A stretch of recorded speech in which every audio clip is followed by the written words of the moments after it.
Le jour du jugement. Allah te parlera. Voici les 3 premières choses qu'il dira. Le jour du jugement, quand tu te tiendras devant Allah, il te regardera et dira « As-tu cru que tu ne me rencontrerais jamais ?» Cette question bouleversera ton cœur. La vérité se révélera dans toute sa clarté.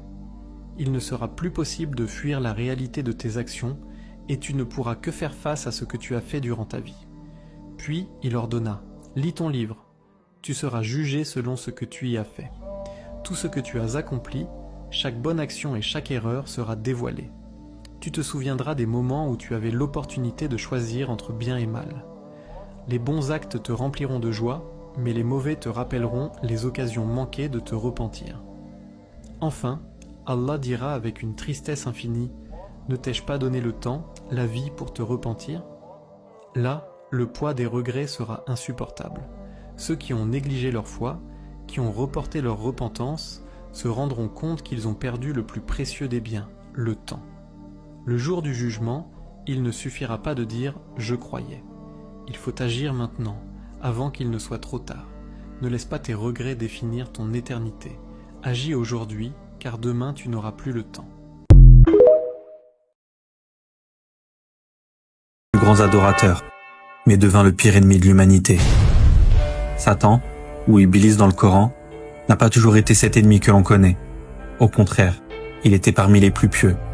Connu pour sa foi, son obéissance, il priait sans cesse, et aucun coin des cieux n'ignorait son nom. Bien qu'il fût un djinn créé de feu, on le prenait presque pour un ange. Et cette piété l'éleva jusqu'au plus haut rang du ciel. Mais ce rang fit naître en lui un orgueil sournois, un sentiment de supériorité, et ce poison allait le mener à sa perte. Un jour, Dieu créa Adam, prophète et père de l'humanité, un être nouveau, fait d'argile. Puis il ordonna à tous les anges et à Iblis de se prosterner devant lui. Tous s'exécutèrent, tous, sauf un. Iblis refusa. Pourquoi devrais-je me prosterner? Je suis meilleur que lui. Je m'as créé de feu, et lui de terre. Ce seul refus fut le début de la fin. Mais Dieu connaissait déjà le poison qui rongeait son cœur. Il lui dit, « Est-ce ton orgueil qui te pousse à désobéir ?» Alors Dieu le bannit. Il le chassa du paradis et le condamna à l'enfer. Mais avant de partir, Iblis demanda une dernière chose. Non pas le pardon, mais un délai. Laisse-moi vivre jusqu'au jour du jugement.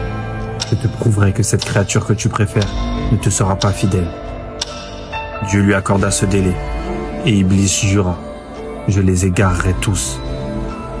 Ainsi, celui qui était autrefois